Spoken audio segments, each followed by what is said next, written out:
ബലിപെരുന്നാളും അയ്യാമുത്ത തശ്രീഖുമെല്ലാം അവസാനിച്ചു. ഹജ്ജ് അതിൻ്റെ പരിസമാപ്തിയിലാണുള്ളത്. ഹജ്ജിൽ നിന്നും ബലിപെരുന്നാളിൽ നിന്നും വിരമിക്കുമ്പോൾ വിശ്വാസികൾ സ്വീകരിക്കേണ്ടുന്ന നിലപാട് എന്താവണം എന്ന് വിശദീകരിക്കുന്നതാണ് ഇന്നത്തെ ഖുത്ബ.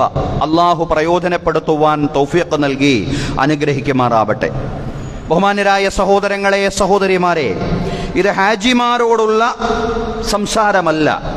കാരണം ഹാജിമാർ നമുക്കിടയിലേക്ക് എത്തിയിട്ടില്ല. പക്ഷേ നമ്മളെല്ലാവരും, അതല്ലെങ്കിൽ മുസ്ലിം ലോകം മുഴുവനും ഹാജിമാരോട് ഐക്യദാർഢ്യപ്പെട്ടുകൊണ്ട് വിവിധങ്ങളായ ആരാധനാ കർമ്മങ്ങൾ നിർവഹിച്ച ആളുകളാണ്. ദുൽഹജ്ജ് ആദ്യ 10 മഹത്തായ ദിനങ്ങളെ പ്രയോജനപ്പെടുത്തി ധാരാളം പുണ്യങ്ങൾ അനുഷ്ഠിച്ചവർ, അറഫ നോമ്പെടുത്തവർ, ബലിയറുത്തവർ, ഇങ്ങനെയെല്ലാമാണ് മുസ്ലിം ലോകം ഹജ്ജിനോട് ഐക്യദാർഢ്യപ്പെട്ടിട്ടുള്ളത്. ഹജ്ജ് നിർവഹിച്ച ആളുകൾ മാത്രമല്ല, മറിച്ച് ലോകം മുഴുവനും, മുസ്ലിം ലോകം മുഴുവനും ഹജ്ജിനോട് ഐക്യദാർഢ്യം അറിയിക്കുകയായിരുന്നു എന്നുള്ളതാണ്. ഈ ഒരു ഘട്ടത്തിൽ ഹജ്ജ് അതിൻ്റെ പരിസമാപ്തിയിലേക്കും അതുപോലെ തന്നെ നാം ബലിപെരുന്നാളിൽ നിന്നും അയ്യാമുത്ത തശ്രീഖിൽ നിന്നുമെല്ലാം പുറത്തു വന്ന് നമ്മൾ സാധാരണ ജീവിതത്തിലേക്ക് വരുമ്പോൾ ഈ ഘട്ടത്തിൽ ഇനി തുടർന്ന് അങ്ങോട്ടുള്ള നമ്മുടെ ജീവിതം എങ്ങനെയാവണം, നാം ജീവിതത്തിൽ സ്വീകരിക്കേണ്ടുന്ന നിലപാട് എന്തെല്ലാമായിരിക്കണം, ഹജ്ജ് കാലത്തിന് ശേഷം നാം സ്വീകരിക്കേണ്ടുന്ന കൃത്യമായ 4 ജാഗ്രതകൾ, 4 നിലപാടുകളെ വിശദീകരിക്കാൻ വേണ്ടിയാണ് ഇന്നത്തെ ഖുത്ബ. പ്രയോജനപ്പെടുത്തുന്നത് സഹോദരങ്ങളെ, സഹോദരിമാരെ, നാം തുടക്കത്തിൽ ഓതിവെച്ച ഖുർആൻ വചനം നിങ്ങൾ ശ്രദ്ധിച്ചിട്ടുണ്ടാവും. സൂറത്തുൽ ബഖറയിലെ 200-201 വചനങ്ങളാണ്. ആ വചനത്തിന്റെ പ്രാരംഭത്തിൽ അള്ളാഹു പറയുന്നത് ഹജ്ജിൽ നിന്നും അതുപോലെ തന്നെ ദുൽഹജ്ജ് മാസത്തിൽ നിന്നുമെല്ലാം നിങ്ങൾക്ക് കിട്ടിയ ഒരു ആത്മീയമായ ചൈതന്യമുണ്ട്. അതിൻ്റെ ആകത്തുക എന്ന് പറയുന്നത് ദിക്റുള്ളയാണ്, അള്ളാഹുവിനെ സംബന്ധിച്ചുള്ള സ്മരണ. ആ ദിക്റുള്ള ഇനി ശിഷ്ടകാലത്തുള്ള നിങ്ങളുടെ ജീവിതത്തിൽ നിങ്ങൾ ജാഗ്രതയോടെ നിലനിർത്തണം. അതാണ് ഒന്നാമത്തെ നിലപാട്. അള്ളാഹുവിനെ സംബന്ധിച്ചുള്ള സ്മരണ ജാഗ്രതയോടെ നിലനിർത്താനുള്ള സൂക്ഷ്മത, അതാണ് വിശ്വാസി ഒന്നാമതായി സ്വീകരിക്കേണ്ടുന്ന നിലപാടെന്ന് പറയുന്നത്. അതാണ് വിശുദ്ധ ഖുർആനിലെ സൂറ അൽ ബഖറയിൽ നാം ഓതിവെച്ച 200-ാം വചനത്തിൽ അള്ളാഹു പറയുന്നത്, ഫഇദാ ഖളൈതും മനാസികകും ഫദ്കുറുല്ലാഹ കദിക്രികും മാ ബാഅകും ഔ അശദ്ദ ദിക്റ. ഹജ്ജിന്റെ ചടങ്ങുകളിൽ നിന്ന് നിങ്ങൾ വിരമിച്ചു കഴിഞ്ഞാൽ നിങ്ങൾ അല്ലാഹുവെ സ്മരിക്കണം. കദിക്രികും മാ ബാഅകും ഔ അശദ്ദ ദിക്റ. നിങ്ങളുടെ പിതാക്കന്മാരെ നിങ്ങൾ അനിസ്ലാമിക കാലഘട്ടത്തിൽ സ്മരിച്ചിരുന്നത് പോലെ അനിസ്ലാമിക കാലഘട്ടത്തിൽ ഹജ്ജിൽ നിന്ന് വിരമിച്ചു കഴിഞ്ഞാൽ അവരെ പിതാക്കന്മാരെ സ്മരിക്കും. പ്രപിതാക്കളെ ഓർത്തുകൊണ്ട് വാഴ്ത്തിക്കൊണ്ട് വിവിധ കാര്യങ്ങൾ ഇങ്ങനെ പറയും. ഇനി നിങ്ങൾ അതിനേക്കാൾ കൂടുതൽ അശദ്ദ ദിക്റ, നിങ്ങളുടെ പ്രപിതാക്കൾ ആ കാലത്ത് നിങ്ങൾ സ്മരിച്ചിരുന്നതിനേക്കാൾ കൂടുതൽ നിങ്ങൾ സ്മരിക്കേണ്ടത് അള്ളാഹുവിനെ മാത്രമാണ്. ഹജ്ജിന്റെ ചടങ്ങുകളിൽ നിന്ന് നിങ്ങൾ വിരമിച്ചു കഴിഞ്ഞാൽ നിങ്ങൾ അള്ളാഹുവെ സ്മരിക്കുക എന്ന് പറയാണ് ഖുർആൻ. ഫമിനന്നാസി മൻ യഖൂലു റബ്ബനാ ആതിനാ ഫിദ്ദുനിയാ. ഹജ്ജ് ഘട്ടത്തിലും ഹജ്ജിൽ നിന്ന് വിരമിച്ചാലും ഒക്കെ ചില ആളുകൾ ഇങ്ങനെ പ്രാർത്ഥിക്കും, പടച്ചോനെ ദുനിയാവിൽ നൽകണേ, ദുനിയാവ് നൽകണേ എന്നിങ്ങനെ പ്രാർത്ഥിച്ചുകൊണ്ടിരിക്കും. ഇഹലോകത്തിന് വേണ്ടി മാത്രം പ്രാർത്ഥിച്ചു കൊണ്ടിരിക്കും ചില ആളുകൾ. അവരെ സംബന്ധിച്ച് പറയാണ്, വമാ ലഹു ഫിൽ ആഖിറതി മിൻ ഖലാഖ്. അവർക്ക് പരലോകത്ത് ഒരു വിഹിതവും ഉണ്ടാവില്ല. അതാവാൻ പാടില്ല നിങ്ങളുടെ പ്രാർത്ഥന. പക്ഷേ വമിൻഹും മൻ യഖൂലു റബ്ബനാ ആതിനാ ഫിദ്ദുനിയാ ഹസന വഫിൽ ആഖിറതി ഹസനതൻ വഖിനാ അദാബന്നാർ. അതേസമയം ഹാജിമാരുടെ കൂട്ടത്തിൽ ചിലരുണ്ട്, ഹജ്ജിന്റെ ഘട്ടത്തിൽ അവരുടെ പ്രാർത്ഥനയും, ഹജ്ജിൽ നിന്ന് വിരമിച്ചാൽ അവരുടെ പ്രാർത്ഥനയും എന്താണ്? നാഥാ, ഇഹലോകത്ത് ഞങ്ങൾക്ക് നന്മ നൽകണമേ. ഇഹലോകത്ത് മാത്രം പോരെ പടച്ചോനെ, പരലോകത്തും ഞങ്ങൾക്ക് നന്മ നൽകണമേ, ഞങ്ങളുടെ ഇഹവും പരവും നന്നാക്കി തരണമേ എന്ന് പ്രാർത്ഥിക്കുന്നവർ ജനങ്ങളിലുണ്ട്. ആ പ്രാർത്ഥനയാണ് ശരിയായ നിലപാടെന്ന് പറയുന്നത്. ഒന്നാമത്തെ കൽപ്പന, അതല്ലെങ്കിൽ വിശ്വാസികൾ സ്വീകരിക്കേണ്ടത് ഒന്നാമത്തെ നിലപാട്, ഹജ്ജോ ഹജ്ജ് കാലമോ മാത്രമല്ല, ഒരു വിശ്വാസിയെ സംബന്ധിച്ചിടത്തോളം ദിക്റുള്ളയുടെ കാലം എന്ന് പറയുന്നത്, അത് കഴിഞ്ഞാലും ദിക്റുള്ള വേണം. ഈ ആരാധനാ കർമ്മങ്ങളെ എല്ലാം ദിക്റുള്ളക്ക് വേണ്ടിയാണ്. നമസ്കാരം ദിക്റുള്ളക്കാണ്, ജുമുഅ ദിക്റുള്ളക്കാണ്. അതാണ് വിശ്വാസികളെ യാ അയ്യുഹല്ലദീന ആമനു ഇദാ നൂദിയ ലിസ്വലാത്തി മിൻ യൗമിൽ ജുമുഅത്തി ഫസ്ഔ ഇലാ ദിക്രില്ലാഹ്. അല്ലാഹുവിനെ സംബന്ധിച്ചുള്ള ഓർമ്മയിലേക്ക് നിങ്ങൾ ദ്രുതഗതിയിൽ വന്നേക്കണേ, വേഗത്തിൽ വന്നേക്കണേ. വെള്ളിയാഴ്ച ബാങ്ക് വിളിച്ചാൽ അള്ളാഹുവിനെ ഓർക്കാൻ ദിക്റുള്ളയിലേക്ക് നിങ്ങൾ വേഗത്തിൽ വരണേ. എല്ലാം ദിക്റുള്ളക്ക് വേണ്ടിയാണ്, എല്ലാ ആരാധനാ കർമ്മങ്ങളും. ഹജ്ജും ദിക്റുള്ളക്ക് വേണ്ടിയാണ്, ബലിപെരുന്നാളിലെ ബലികർമ്മവും ദിക്റുള്ളക്ക് വേണ്ടിയാണ്, അതുപോലെ തന്നെ അയ്യാമു തശ്രീഖിലുമുള്ളത് ദിക്റുള്ളയാണ്. എല്ലാ ഘട്ടങ്ങളിലും വിശ്വാസി അള്ളാഹുവിനെ ഓർക്കുകയാണ്. അതുകൊണ്ട് ആ ഘട്ടം കഴിഞ്ഞാൽ, ആ സമയം കഴിഞ്ഞാൽ പിന്നെ ഓർക്കണ്ട എന്നില്ല. അതുകൊണ്ടാ പറഞ്ഞത്, നിങ്ങളുടെ ചടങ്ങുകളിൽ നിന്ന്, ഹജ്ജിന്റെ ചടങ്ങുകളിൽ നിന്ന് നിങ്ങൾ വിരമിച്ചാലും നിങ്ങളുടെ പ്രപിതാക്കളെ ഒരു കാലത്ത് നിങ്ങൾ സ്മരിച്ചിരുന്നത് പോലെ, അതല്ലെങ്കിൽ അതിനേക്കാൾ ശക്തമായ അളവിൽ നിങ്ങൾ അല്ലാഹുവിനെ സ്മരിക്കണം. ദിക്റുള്ളയിൽ നിന്ന് മുക്തമായ ജീവിതം വിശ്വാസിക്കില്ല. ഹദീസുകളിൽ ഇപ്രകാരം കാണാൻ കഴിയും, കാന നബിയ്യു സല്ലല്ലാഹു അലൈഹി വസല്ലം യദ്കുറുല്ലാഹ അലാ കുല്ലി അഹ്യാനി. പ്രവാചകൻ സല്ലല്ലാഹു അലൈഹി വസല്ലം എപ്പോഴും അല്ലാഹുവിനെ സ്മരിച്ചു കൊണ്ടിരിക്കുകയായിരുന്നു.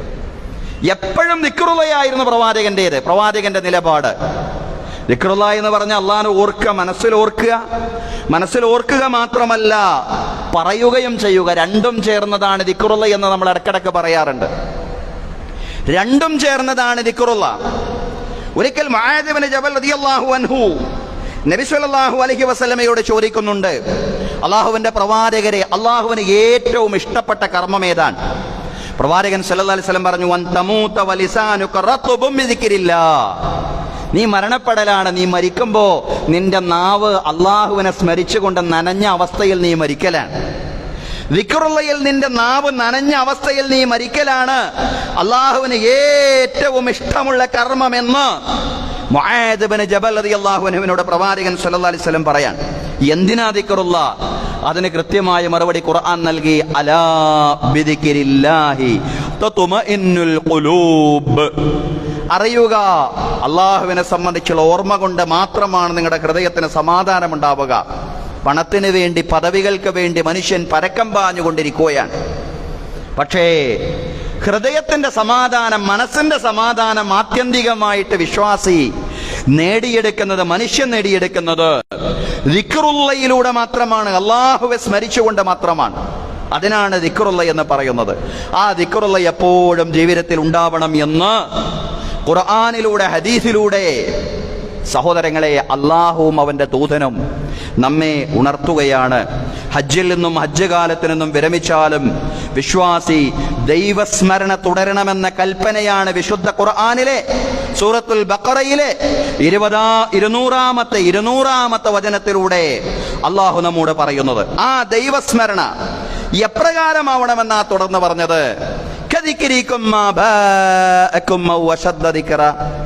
നിങ്ങളുടെ പിതാക്കന്മാരെ നിങ്ങളെ സ്മരിച്ചിരുന്നത് പോലെ, അതല്ലെങ്കിൽ അതിനേക്കാൾ ശക്തമായ അളവിൽ നിങ്ങൾ അള്ളാഹുവിനെ സ്മരിക്കണം. ഈ വചനത്തെ വ്യാഖ്യാതാക്കൾ വിശദീകരിക്കുന്നുണ്ട്. അവരെ പറയാണ്, അനിസ്ലാമിക കാലഘട്ടത്തിൽ, ജാഹിലിയ കാലഘട്ടത്തിൽ ഹജ്ജിൽ നിന്ന് വിരമിച്ച ശേഷം വീണ്ടും അറബികൾ മിനായിൽ പോകും. അവര് മിനായിലേക്ക്.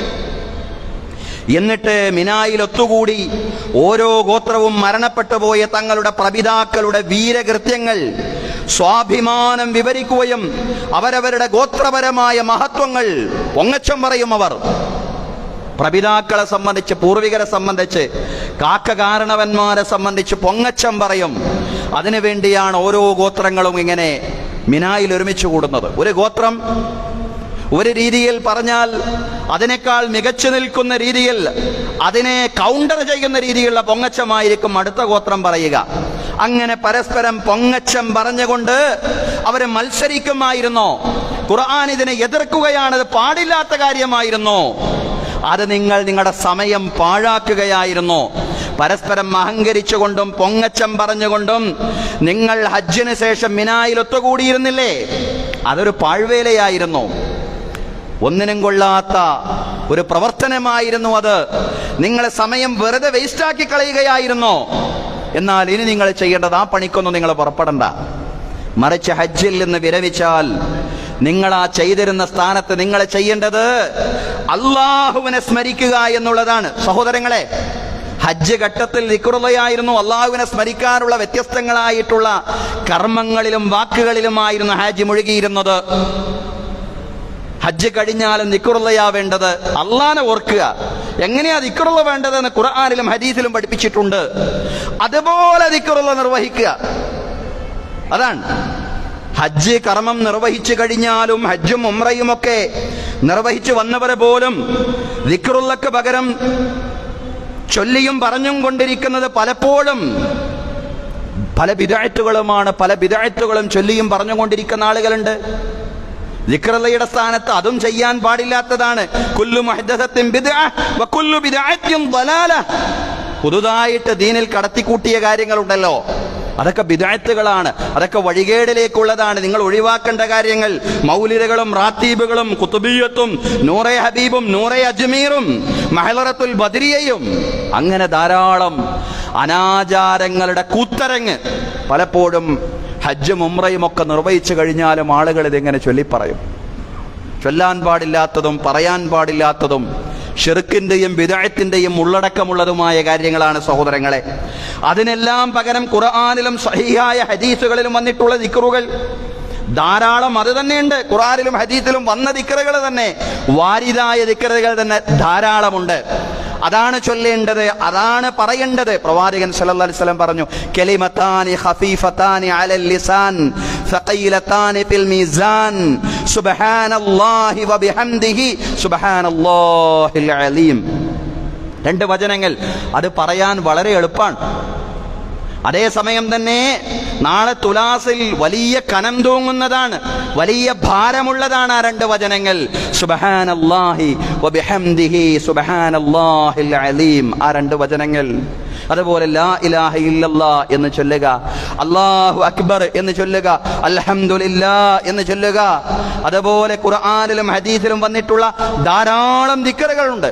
പ്രഭാതത്തിൽ ചൊല്ലേണ്ടതുണ്ട്, പ്രദോഷത്തിൽ ചൊല്ലേണ്ടതുണ്ട്, ഉറങ്ങാൻ കിടക്കുമ്പോൾ ചൊല്ലേണ്ടതുണ്ട്, ഉറക്കിൽ നിന്ന് എണീറ്റാൽ ചൊല്ലേണ്ടതുണ്ട്, വീട്ടിൽ നിന്ന് ഇറങ്ങുമ്പോൾ ചൊല്ലേണ്ടതുണ്ട്, വീട്ടിലേക്ക് പ്രവേശിക്കുമ്പോൾ ചൊല്ലേണ്ടതുണ്ട്, പള്ളിയിൽ നിന്ന് ഇറങ്ങുമ്പോൾ ചൊല്ലേണ്ടതുണ്ട്, പള്ളിയിൽ പ്രവേശിക്കുമ്പോൾ ചൊല്ലേണ്ടതുണ്ട്, മലമൂത്ര വിസർജനത്തിന് പ്രവേശിക്കുന്നതിന്റെ മുന്നോടിയായിട്ട് പറയേണ്ടുന്ന ദിക്റുകളുണ്ട്, അവിടുന്ന് പുറത്തു വന്നാൽ പറയേണ്ടുന്ന ദിക്റുകളുണ്ട്. അങ്ങനെ ദിക്റുകൾ ധാരാളമുണ്ട്. ആ ദിക്റുകളിൽ ധന്യമായ ജീവിതം നയിക്കാനാ പറയുന്നത്. അള്ളാഹുവെ സംബന്ധിച്ചുള്ള സ്മരണ വിശ്വാസിയുടെ ഹൃദയത്തിൽ എപ്പോഴും നിലനിർത്താനുള്ള പ്രചോദനം എന്താ സഹോദരങ്ങളെ? എന്താണ് ആ പ്രചോദനം? അള്ളാഹനെ എപ്പോഴും ഇങ്ങനെ പറഞ്ഞുകൊണ്ടിരിക്കുക, അള്ളാഹനെ എപ്പോഴും ഇങ്ങനെ ഹൃദയത്തിൽ ഓർത്തുകൊണ്ടിരിക്കുക. എന്താണ് അതിന്റെ പ്രചോദനം? എപ്പോഴാണ് നമ്മൾ ഒരാളെ സംബന്ധിച്ച് ഇങ്ങനെ എപ്പോഴും പറയുക, അയാളെ എപ്പോഴും ഓർക്കുക, അയാളോട് വല്ലാണ്ട് സ്നേഹം നമുക്കുണ്ടാകുമ്പോഴാ? അപ്രകാരം തന്നെയാണ് അള്ളാഹുവിനെ സംബന്ധിച്ചുള്ള ദിക്റും സഹോദരങ്ങളെ. അള്ളാഹുവിനെ സംബന്ധിച്ച് ധാരാളം ഓർക്കുകയും അള്ളാഹുവിനെ ധാരാളം പറയുകയും ചെയ്യുന്ന വിശ്വാസി അള്ളാഹുവിനെ ഏറ്റവും അധികം സ്നേഹിക്കുന്ന വിശ്വാസിയാണ്. അതുകൊണ്ട് ഹജ്ജ് കാലത്തിൽ നിന്നും ബലിപെരുന്നാൾ അയ്യാമത്ത് ശരീക്ക് സീസണുകളിൽ നിന്നും വിരമിച്ച വിശ്വാസികൾ അവർ ജാഗ്രതയോടുകൂടി പാലിക്കേണ്ടുന്ന രണ്ടാമത്തെ നിലപാടെന്ന് പറയുന്നത് അവരുടെ എല്ലാറ്റിനും ഉപരിയായ സ്നേഹം അള്ളാഹുവിനോടാവണം എന്നുള്ളതാണ്. അള്ളാഹിനോടാവണം എല്ലാറ്റിനും ഉപരിയായിട്ടുള്ള അവരുടെ സ്നേഹം എന്നുള്ളതാണ്. ومن الناس من يتخذ من دون الله أندادا يحبونهم كحب الله والذين آمنوا أشد حبا لله ومن الناس من يتخذ من دون الله أندادا يحبونهم كحب الله. ജനങ്ങളിലുണ്ട് കുറേ ആളുകൾ അവർ അല്ലാഹുവിനെ സ്നേഹിക്കുന്നത് പോലെ മനുഷ്യരെ സ്നേഹിക്കുന്നു. അള്ളാഹനെ സ്നേഹിക്കുന്നത് പോലെ മറ്റാളുകളെയൊക്കെ സ്നേഹിക്കുക. എന്നാൽ വല്ലദീന ആമനു അശദ്ദു ഹുബ്ബൻ ലില്ലാഹ്, സത്യവിശ്വാസി ആരാണ്? സത്യവിശ്വാസികൾ ആരാണ്? അള്ളാഹുവിനോട് എല്ലാറ്റിനും ഉപരിയായ സ്നേഹം വെച്ച് പുലർത്തുന്നയാൾ. അള്ളാഹുവിനോട് അശദ്ദു ഹുബ്ബ്, പരമമായ സ്നേഹം അള്ളാഹുവോട് വെച്ച് പുലർത്തുന്നയാളുണ്ടല്ലോ, അയാളാണ് മുഅ്മിൻ എന്ന് വിശുദ്ധ ഖുർആൻ മുഅ്മിനിനെ നിർവചിച്ചുകൊണ്ട് പറയാണ്. സഹോദരങ്ങളെ, അങ്ങനെ അള്ളാഹനെ എല്ലാറ്റിനുപരിയായി സ്നേഹിച്ചു കഴിഞ്ഞാൽ പിന്നീട് അയാളുടെ സ്നേഹം മുഴുവൻ അള്ളാഹുവിന് വേണ്ടിയുള്ള സ്നേഹമാണ്. അള്ളാഹുവിനെ എല്ലാറ്റിനുപരിയായി സ്നേഹിക്കുന്നവനായി വിശ്വാസി മാറുക. എല്ലാറ്റിനുപരിയായ സ്നേഹം അള്ളാഹുവിനോടാണ് എന്നുറപ്പ് വരുത്തുക. സഹോദരങ്ങളെ, ഈ ഹജ്ജ് കാലത്തിൽ നിന്നും ബലിപെരുന്നാൾ കാലത്തിൽ നിന്നും ദുൽഹജ്ജ് മാസത്തിലെ ഹജ്ജ് കാലത്തിൽ നിന്ന് വിരമിക്കുമ്പോൾ സഹോദരങ്ങളെ, ആ ഒരു ഉറപ്പാണ് നാം നേടേണ്ടത്. നമ്മുടെ മനസ്സിൽ നമ്മൾ ഏറ്റവും കൂടുതൽ സ്നേഹിക്കുന്നത് അള്ളാഹുവിനെയാണ്. ഇനി നമ്മുടെ സ്നേഹം അള്ളാഹുവിന് വേണ്ടിയുള്ളതാണ്. പ്രവാചകൻ സല്ലല്ലാഹു അലൈഹി വസല്ലം പറഞ്ഞു, മൻ അഹബ്ബ ലില്ലാഹ് വ അബ്ഗള ലില്ലാഹ് വ മനഅ ലില്ലാഹ് വ അഅത ലില്ലാഹ് ഫഖദ് ഇസ്തക്മല ഈമാൻ. ആരല്ലാഹുവിന് വേണ്ടി സ്നേഹിക്കുന്നവോ, ആരല്ലാഹുവിന് വേണ്ടി കോപിക്കുന്നവോ, ആരല്ലാഹുവിന് വേണ്ടി നൽകുന്നവോ, ആരല്ലാഹുവിന് വേണ്ടി തടയുന്നവോ, നിശ്ചയം അയാളുടെ വിശ്വാസം പൂർണ്ണമായിരിക്കുന്നു. സ്നേഹിക്കണം, എല്ലാവരെയും സ്നേഹിക്കണം, പക്ഷേ ആ സ്നേഹം അള്ളാഹുവിന് വേണ്ടിയാവണം. ജീവിതത്തിൽ ഒരാളെയും സ്നേഹിക്കരുതെന്ന് അള്ളാഹു പറഞ്ഞിട്ടില്ല, എല്ലാവരെയും സ്നേഹിക്കാനാണ് പറഞ്ഞത്. പക്ഷേ സ്നേഹം അള്ളാഹുവിന് വേണ്ടിയുള്ളതാവണം.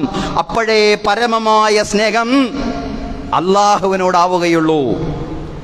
ഒരാൾ കുടുംബത്തിന്റെ ഭാര്യാസന്താനങ്ങളുടെ താല്പര്യങ്ങളെ സംരക്ഷിക്കുമ്പോ അള്ളാഹിന്റെ പരിധികൾ ലംഘിച്ചാൽ അള്ളാഹുവോടുള്ള സ്നേഹത്തിൽ അയാൾ പരാജയപ്പെട്ടിരിക്കുന്നു എന്നുള്ളതാണ്. അതോടുകൂടി അയാളുടെ ഈമാൻ ദുർബലമായി. പൂർണ്ണ ഈമാനിന്റെ ഉടമയെന്ന് അയാളെ സംബന്ധിച്ച് പറയുക സാധ്യമല്ല. ഒരാൾ കുടുംബത്തിന്റെ എന്തോ കാര്യം ചെയ്തു കൊടുക്കാൻ പലിശയുമായി ബന്ധപ്പെടുന്നു. കുടുംബത്തെ സ്നേഹിക്കുക എന്നാണ് അയാളുടെ വിചാരം. പക്ഷേ അതിനുവേണ്ടി അള്ളാഹു നിരോധിച്ച കാര്യം ചെയ്യാൻ പലിശയുമായിട്ട് അയാൾ ബന്ധപ്പെടുന്നു. വേറൊരാൾ കൂട്ടുകാരുടെ ഇഷ്ടം നിറവേറ്റാൻ അവരുടെ കൂടെ ഇരുന്ന് മദ്യപിക്കുന്നു. കൂട്ടുകാരെ സ്നേഹിക്കാനാണ് അയാളുടെ വിചാരം, അയാളുടെ ചിന്ത. അവർക്ക് വേണ്ടി അവരുടെ കൂടെ ഇരുന്ന് ലഹരി ഉപയോഗിക്കുന്നു. ഇവരൊന്നും മറ്റുള്ളവരെ സ്നേഹിക്കുന്നത് അള്ളാഹുവിന് വേണ്ടിയല്ല എന്നുള്ളതാണ്. അള്ളാഹുവിന് വേണ്ടി അല്ലാത്തിടത്തോളം കാലം ഈമാനിന് പൂർണ്ണതയില്ല, അവര് വിശ്വാസിയാവുന്നില്ല എന്ന പ്രവാചകൻ പറഞ്ഞത്. അതിനാൽ തന്നെ അള്ളാഹുവോടുള്ള നേരത്തെ പറഞ്ഞ ആളുകളുടെ സ്നേഹം പരമമല്ല, എല്ലാറ്റിനുപരിയല്ല. അത്തരക്കാരെ കുറിച്ചാണ് അള്ളാഹു ഖുർആനിൽ പലതവണ ഉണർത്തിയിട്ടുള്ളത്. അള്ളാഹു പറയുന്നു, നോക്കൂ, ഖുൽ ഇൻ കാന ആബാഉകും വ അബ്നാഉകും വ ഇഖ്വാനുകും വ അസ്വാജുകും വ അശീറത്തുകും വ അംവാലുൻ ഇഖ്തറബ്തുമുഹാ വ തിജാറത്തുൻ തഖ്ശൗന കസാദഹാ അഹബ്ബ ഇലൈകും മിനല്ലാഹി വ റസൂലിഹി വ ജിഹാദിൻ ഫീ സബീലിഹി ഫതറബ്ബസൂ ഹത്താ യഅതിയല്ലാഹു ബി അംരിഹി വല്ലാഹു ലാ യഹ്ദിൽ ഖൗമൽ ഫാസിഖീൻ. അള്ളാഹു പറയാണ്, പ്രവാചകരെ നിങ്ങൾ പറയണം, നിങ്ങളുടെ പിതാക്കന്മാരും നിങ്ങളുടെ മക്കളും നിങ്ങളുടെ സഹോദരങ്ങളും നിങ്ങളുടെ ഇണകളും അതുപോലെ നിങ്ങളുടെ കുടുംബങ്ങളും അതുപോലെ നിങ്ങൾ സമ്പാദിച്ചുണ്ടാക്കിയ ധനവും നിങ്ങൾ നാശം ഭയപ്പെടുന്ന കച്ചവടവും അതുപോലെ നിങ്ങൾ തൃപ്തിപ്പെടുന്ന നിങ്ങളുടെ താമസ സൗധങ്ങളും, ഇതിനൊക്കെ പൂർണ്ണമായിട്ടും കൈവെടിയണം എന്നൊന്നും പറഞ്ഞിട്ടില്ല. മക്കളെയും മാതാപിതാക്കളെയും സഹോദരങ്ങളെയും സുഹൃത്തുക്കളെയും ഇണകളെയും എല്ലാവരെയും സ്നേഹിക്കണം. പക്ഷേ അത് അള്ളാഹുവിന് വേണ്ടിയുള്ള സ്നേഹമാവണം, അള്ളാഹുവിനേക്കാളുള്ള സ്നേഹമാവാൻ പാടില്ല.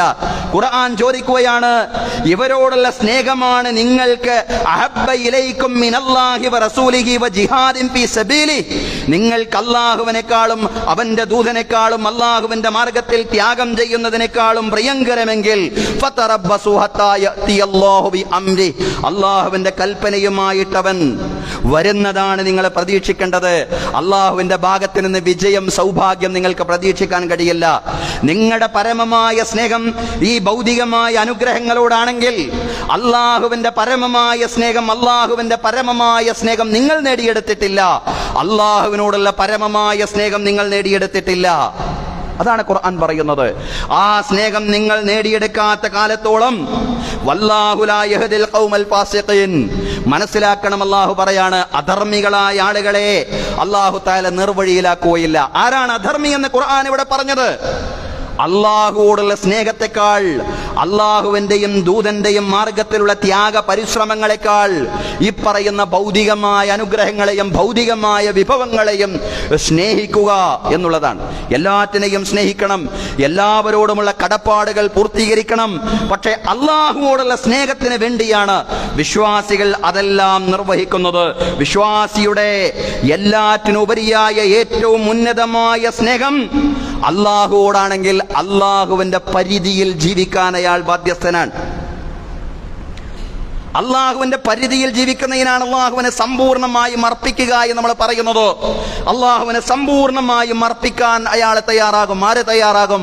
അള്ളാഹുവോട് എല്ലാറ്റിനുപരിയായിട്ടുള്ള ഏറ്റവും ഉന്നതമായ സ്നേഹം വെച്ച് പുലർത്തുന്നയാൾ അള്ളാഹ്ക്ക് സമ്പൂർണ്ണമായിട്ടും അയാളെ സമർപ്പിക്കാൻ തയ്യാറാകും എന്നുള്ളതാണ്. സഹോദരങ്ങളെ, അങ്ങനെയാണല്ലോ. ഒരാൾ വേറൊരാൾക്ക് എന്ത് കാര്യം ചെയ്തു കൊടുക്കുകയാണ്? അയാൾ പറയുന്നത് മുഴുവനും ചെയ്തു കൊടുക്കുകയാണ്. ആർക്കാണ് ചെയ്തു കൊടുക്കുക? ആരോടാണോ സ്നേഹമുള്ളത് ആ സ്നേഹമുള്ള വ്യക്തിക്ക് വേണ്ടിയാണ് ചെയ്തു കൊടുക്കുക. സ്നേഹവും സമർപ്പണവും തമ്മിൽ നല്ല ബന്ധമാണ്. അള്ളാഹുവിനുള്ള സമ്പൂർണ്ണമായ സമർപ്പണവും സ്നേഹത്തിൽ നിന്ന് വരുന്നതാണ് സഹോദരങ്ങളെ, സഹോദരിമാരെ. അതുകൊണ്ട് ഹജ്ജ് കാലത്തിൽ നിന്നും അതുപോലെ തന്നെ ബലിപെരുന്നാളിൽ നിന്നും വിരമിച്ച വിശ്വാസികൾ മനസ്സിലാക്കേണ്ടത്, സഹോദരങ്ങളെ, സമർപ്പണമാണ് ഇതിന്റെ എല്ലാം ആകത്തുക എന്ന് പറയുന്നത്. സമർപ്പണമാണ് ഹജ്ജിന്റെ സന്ദേശം, സമർപ്പണമാണ് ബലിപെരുന്നാളിന്റെ സന്ദേശം.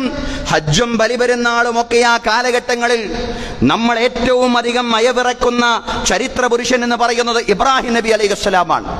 ഇബ്രാഹിം നബി അലൈഹിസ്സലാമയുടെ ജീവിതത്തിന്റെ ഏറ്റവും വലിയ പ്രത്യേകത എന്ന് പറയുന്നത് സമർപ്പണത്തിന്റെ മാതൃക എന്നുള്ളതാണ്. സമർപ്പണത്തിന്റെ മാതൃക എന്ന രീതിയിലാണ് അള്ളാഹ് എന്തൊക്കെ ഇബ്രാഹിമിനോട് പറഞ്ഞോ അക്കാര്യങ്ങളെല്ലാം അനുസരിച്ചവൻ. എന്ത് പ്രയാസമുണ്ടായാലും അള്ളാഹുവിന്റെ മാർഗത്തിൽ സമർപ്പിച്ച പ്രവാചകൻ. അതാണ് ഇബ്രാഹിം നബി അലൈഹി സ്വലാമയ്ക്ക് വിശുദ്ധ ഖുർആൻ നൽകുന്ന വിശേഷണം. ഇദ ഖാല ലഹു റബ്ബുഹു അസ്ലിം ഖാല അസ്ലംതു ലിറബ്ബിൽ ആലമീൻ. അല്ലാഹു എപ്പോഴെല്ലാം അബ്രഹാം പ്രവാചകനോട് നീ സമർപ്പിക്കുക എന്ന് പറഞ്ഞോ അപ്പോഴെല്ലാം അള്ളാഹുവിനെ സമർപ്പിക്കുകയായിരുന്നു ഇബ്രാഹിം നബി അലൈഹി സ്വലാം. അള്ളാഹുവിനുള്ള സമ്പൂർണ്ണമായ സമർപ്പണം എന്നത് ഇബ്രാഹിം നബി അലൈഹി സ്വലാമയുടെ മാത്രം ബാധ്യതയല്ല. അതൊക്കെ ഇബ്രാഹിം നബിയുടെ ബാധ്യത, അതൊക്കെ പ്രവാചകന്മാരുടെ ബാധ്യത. നമ്മൾ അങ്ങനെയൊന്നും വേണ്ട, നമുക്ക് സൗകര്യമുള്ള ഇടങ്ങളിൽ അള്ളാഹുവിനെ കേൾക്കുക. അങ്ങനെ ഒരു നിലപാട് വിശ്വാസിക്കുണ്ടാവാൻ പാടില്ല. ജീവിതം മുഴുവൻ അള്ളാഹുവിനെ സമർപ്പിക്കുവാനാണ്. അള്ളാഹുവിന് ജീവിതം മുഴുവൻ സമർപ്പിക്കുന്നവനാണ് മുസ്ലിം. അസ്ലമ എന്ന് പറഞ്ഞാൽ ഒരുപാട് അർത്ഥങ്ങളുണ്ട്. വളരെ സുപ്രധാനമായ അർത്ഥമാണ് സമർപ്പിച്ചു. എങ്ങനെ സമർപ്പിച്ചു? സമ്പൂർണമായും സമർപ്പിച്ചു. അതാണ് അല്ലാഹു പറയുന്നത്. അങ്ങനെ പറയാനാണ്, അങ്ങനെ പ്രഖ്യാപിക്കാനാണ്, അങ്ങനെ പ്രതിജ്ഞയെടുക്കാനാണ് ഖുർആൻ പറയുന്നത്. അല്ലാഹു പറയാണ്, ഖുൽ ഇന്ന സ്വലാത്തി വനുസുകി വമഹ്യായ വമമാതി ലില്ലാഹി റബ്ബിൽ ആലമീൻ. പ്രവാചകരെ, നിങ്ങൾ പറയണം, നിശ്ചയം എൻ്റെ നമസ്കാരം, എൻ്റെ ബലി, എൻ്റെ ജീവിതം, എൻ്റെ മരണം, എൻ്റെ ജനനം തൊട്ട് എൻ്റെ മരണം വരെയുള്ള മുഴുവൻ കാര്യങ്ങളും ലില്ലാഹി റബ്ബിൽ ആലമീൻ, ലോകരക്ഷിതാവായ അല്ലാഹുവിനെ ഞാൻ സമർപ്പിച്ചിരിക്കുകയാണ്. എൻ്റെ നമസ്കാരം, എൻ്റെ ബലി, എൻ്റെ മതകാര്യങ്ങൾ, എൻ്റെ ആത്മീയ കാര്യങ്ങൾ അവിടെ മാത്രം പരിമിതപ്പെടുന്നില്ല. മറിച്ച് എൻ്റെ ജനനം മുതൽ എൻ്റെ മരണം വരെ എൻ്റെ മുഴുജീവിതവും അള്ളാഹുവിൻ്റെ നിയന്ത്രണങ്ങളിലാണ്. അതാ അള്ളാഹുവിനെ ഞാൻ സമർപ്പിച്ചിരിക്കുന്നു എന്ന പ്രഖ്യാപനമാണ് വിശ്വാസി നടത്തേണ്ടത്. ആത്മീയ കാര്യങ്ങളിൽ മാത്രം അള്ളാഹുവിനെ സമർപ്പിക്കുകയും സാമ്പത്തികവും സാമൂഹികവുമായ മേഖലകളിൽ, അതല്ലെങ്കിൽ രാഷ്ട്രീയമായ കാര്യങ്ങളിൽ അള്ളാഹുവിൻ്റെയും റസൂലിൻ്റെയും കൽപ്പനകൾക്ക് എതിരായി പ്രവർത്തിക്കുകയും ചെയ്യുക എന്നൊരു സമീപനം ഒരു മുസ്ലിമിൽ നിന്നൊരു വിശ്വാസിയിൽ നിന്നും ഉണ്ടാവുകയില്ല. അങ്ങനെയാവുമ്പോൾ അയാളെക്കുറിച്ച് വിശ്വാസി എന്ന് പറയാൻ സാധിക്കുകയില്ല. സഹോദരങ്ങളെ, ഇതാണ് ഇസ്ലാമിന്റെ നിലപാട്. ഈ നിലപാടിനെയാണ് ഇന്ന് പലരും ഭൗതിക താല്പര്യങ്ങൾക്ക് വേണ്ടി അതിവാദമായി, തീവ്രവാദമായിട്ട് ചിത്രീകരിക്കുന്നത്. സമ്പൂർണമായിട്ടും അള്ളാഹുവിനും റസൂലിനും കീഴ്പ്പെടണം, അള്ളാഹിന്റെയും റസൂലിന്റെയും വചനങ്ങൾക്ക് ജീവിതം മുഴുവനും കീഴ്പ്പെടണം എന്ന് പറയുമ്പോൾ അതൊരു അതിരുവിട്ട വാദമായിട്ട് സമൂഹത്തിൽ ചിലർ അവരുടെ ഭൗതികമായ താല്പര്യങ്ങൾക്ക് വേണ്ടി അവതരിപ്പിക്കുന്നു എന്നുള്ളതാണ്. സഹോദരങ്ങളെ, നമ്മൾ മനസ്സിലാക്കണം, പല രാഷ്ട്രീയ കക്ഷികളും അവർക്ക് മറുപടിയില്ലാത്ത രാഷ്ട്രീയ വിഷയങ്ങളിൽ നിന്ന് ജനങ്ങളുടെ ശ്രദ്ധ തിരിക്കാൻ വേണ്ടി പല വിവാദങ്ങളും ഇടക്കിടക്ക് കൊണ്ടുവരും. പക്ഷെ നമ്മൾ അതിന്റെ പിന്നാലെ പോകരുത്. ദീനീ കൂട്ടായ്മകൾ വിശേഷിച്ചും വൈജ്ഞാനികമായ സത്യസന്ധത പുലർത്താൻ ബാധ്യസ്ഥരാണ്.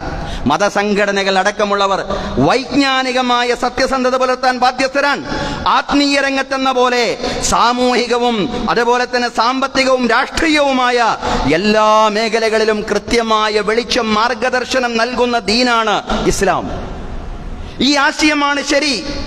ഈ ആശയത്തെ അതിവാദമായും മതരാഷ്ട്രീയമായിട്ടും ചിത്രീകരിക്കുന്നത് ശരിയല്ല, ന്യായമല്ല. അത്തരം ചിത്രീകരണങ്ങൾ നമ്മുടെ തെരഞ്ഞെടുപ്പുകളുടെയും ഉപതെരഞ്ഞെടുപ്പുകളുടെയും കാലഘട്ടങ്ങളിൽ വ്യാപകമായി നമ്മുടെ സംസ്ഥാനത്ത് നടക്കുന്നത് കൊണ്ടാണ് അതിലൊന്നുകൂടി നമ്മൾ ശ്രദ്ധ കേന്ദ്രീകരിച്ചുകൊണ്ട് സംസാരിച്ച സഹോദരങ്ങളെ, ഇസ്ലാം വിശ്വാസിയിൽ നിന്ന് ആവശ്യപ്പെടുന്നത് ഭാഗികമായ സമർപ്പണമല്ല, സമ്പൂർണമായ സമർപ്പണമാണ്. ജീവിതത്തിന്റെ എല്ലാ മണ്ഡലങ്ങളിലും ഇന്ന മേഖല എന്നൊന്നുമില്ല.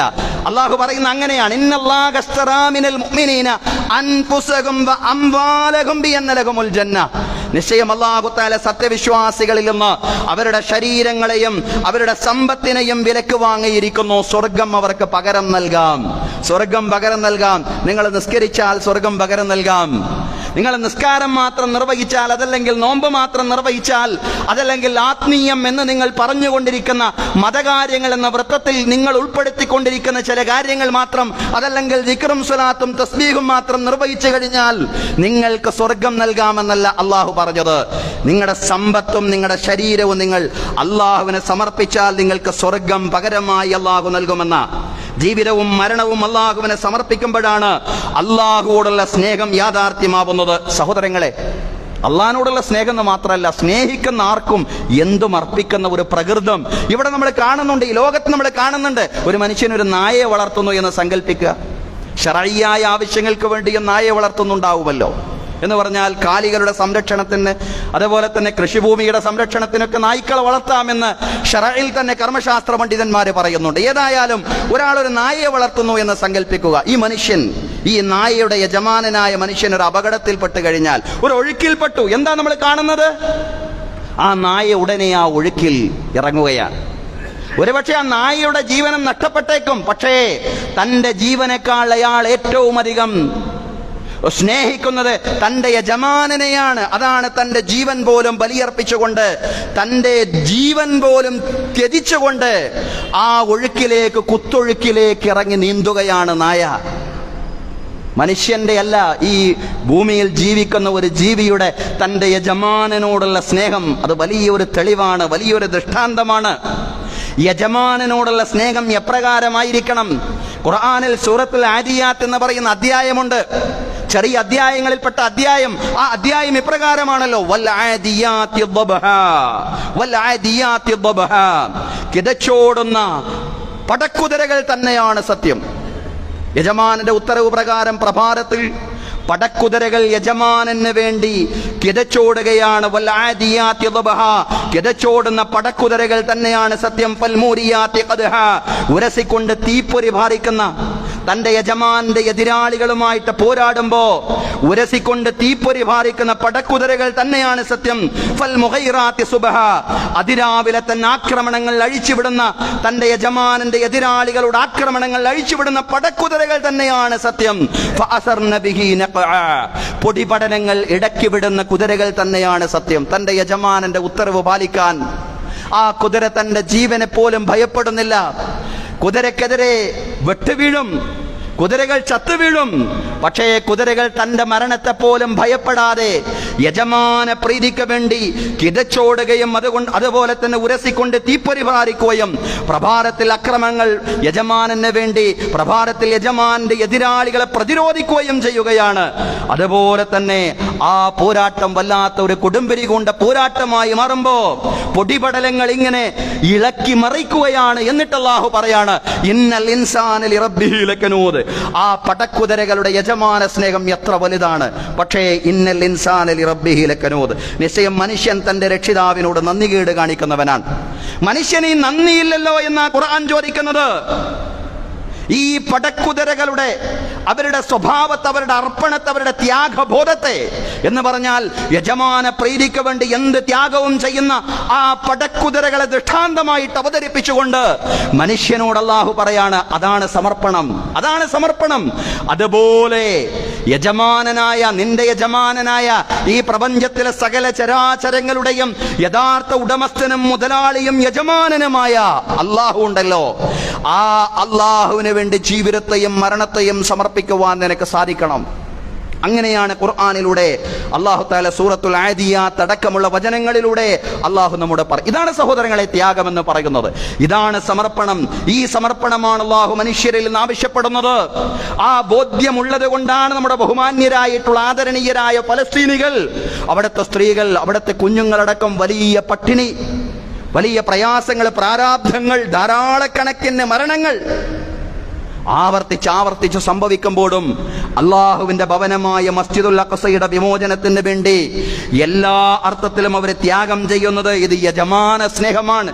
ഇത് യഥാർത്ഥ യജമാനനായ അള്ളാഹുവിനോടുള്ള സ്നേഹമാണ്. സഹോദരങ്ങളെ, സഹോദരിമാരെ, ഈ പരമമായ സ്നേഹം, അള്ളാഹുവോടുള്ള പരമമായ സ്നേഹം ജീവിതത്തിൽ ഉണ്ടെന്ന് ഉറപ്പുവരുത്തുക എന്നതാണ് ഹജ്ജ് കാലത്തിൽ നിന്ന് വിട പറയുമ്പോൾ സഹോദരങ്ങളെ നമുക്ക് നിർവഹിക്കാനുള്ള മൂന്നാമത്തെ സംഗതി, മൂന്നാമത്തെ നിലപാടെന്ന് പറയുന്നത്. നാലാമത്തെ നിലപാടെന്ന് പറയുന്നത് ഹജ്ജ് കാലത്തോട് വിട പറയുമ്പോ വിശ്വാസിക്കുണ്ടാവേണ്ടുന്ന നിലപാട് തന്നെയാണത്.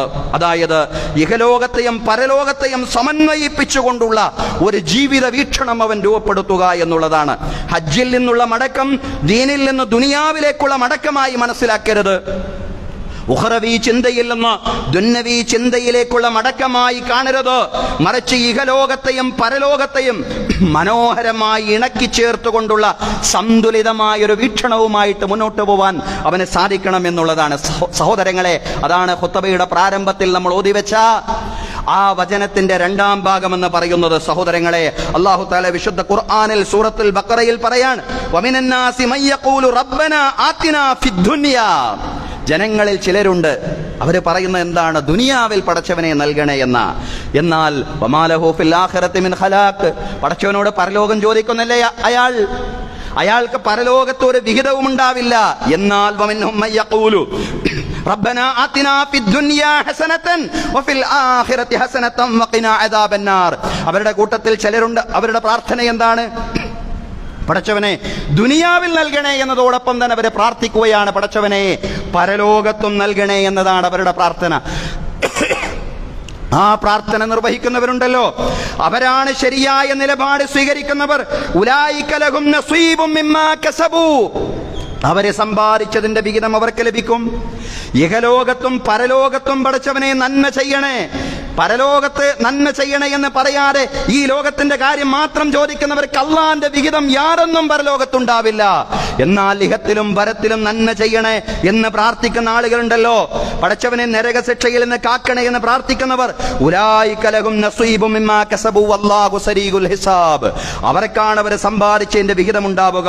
അല്ലാഹു തആല അതിവേഗത്തിൽ വിചാരണ ചെയ്യുന്നവനാണ്. അല്ലാഹു പറയാണ്, സഹോദരങ്ങളെ, അതാവണം വിശ്വാസിയുടെ നിലപാട്. ഹജ്ജിൽ നിന്ന് വിരമിച്ചവരോടാണ് അല്ലാഹു പറയുന്നതെങ്കിൽ ഇതിന്റെ ആശയം എല്ലാവർക്കും ബാധ്യസ്ഥരാണ്, എല്ലാവർക്കും ബാധകമായ ആശയമാണ് ഇതിന്റെ ആശയമെന്ന് പറയുന്നത്. വിശ്വാസി പരലോകത്തെയും ദുനിയാവിനെയും അവഗണിക്കരുത് എന്നാണ്. ഇരു ലോകത്തെയും സമന്വയിപ്പിച്ചുകൊണ്ടുള്ള ഒരു ജീവിതമാണ് അവൻ നയിക്കേണ്ടത്. ഇരു ലോകത്തിന് വേണ്ടിയുമാണ് അവൻ പ്രാർത്ഥിക്കേണ്ടത്. അനിസ്ലാമിക കാലഘട്ടത്തിൽ ഈ പറയുന്ന ആളുകൾ ഹജ്ജിൽ നിന്ന് വിരമിച്ചു കഴിഞ്ഞാൽ അവരെ നമ്മൾ പറഞ്ഞല്ലോ, പൊങ്ങച്ചം പറയാൻ വേണ്ടി മിനായിലേക്ക് വീണ്ടും പുറപ്പെടുമായിരുന്നു. പൊങ്ങച്ചം പറയുക മാത്രമല്ല, മിനായിൽ ചെന്നുകൊണ്ട് അവർ അള്ളാഹിനോട് പ്രാർത്ഥിക്കും, പടച്ചവനെ ഞങ്ങളുടെ പ്രപിതാക്കൾക്ക്, ഞങ്ങളുടെ പൂർവികർക്ക്, ഞങ്ങളുടെ കാരണവന്മാർക്ക് ഒരുപാട് സ്വത്തുണ്ടായിരുന്നു, അതുപോലെ സമ്പാദ്യം ഞങ്ങൾക്കും നൽകണേ.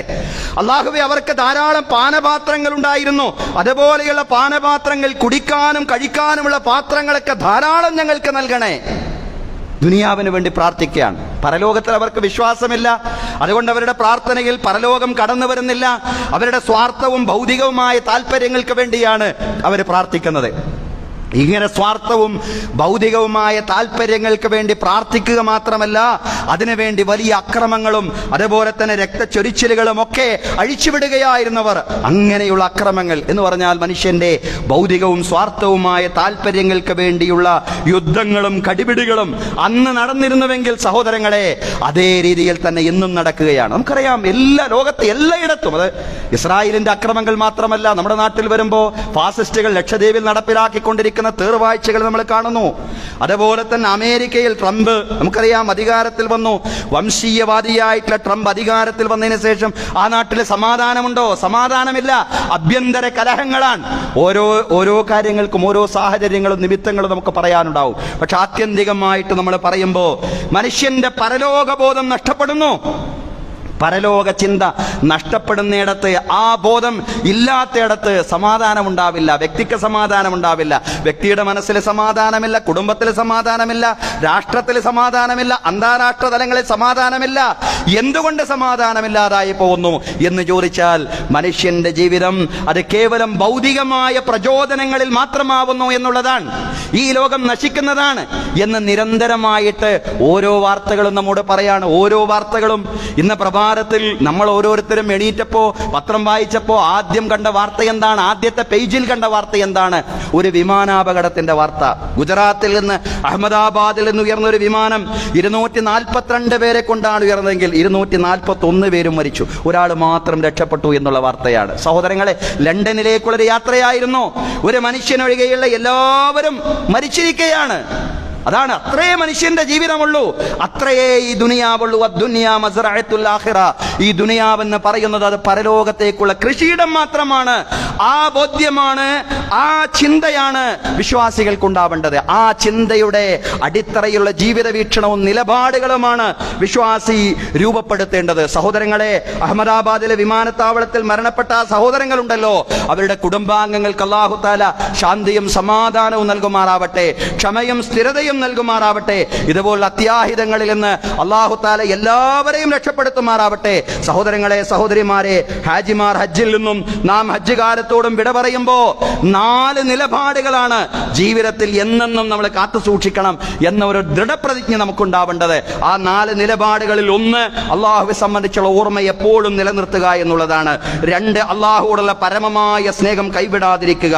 3, സമ്പൂർണമായും അള്ളാഹുവിനെ സമർപ്പിച്ചിരിക്കുന്നു എന്ന് ഉറപ്പുവരുത്തുക എന്നുള്ളതാണ്.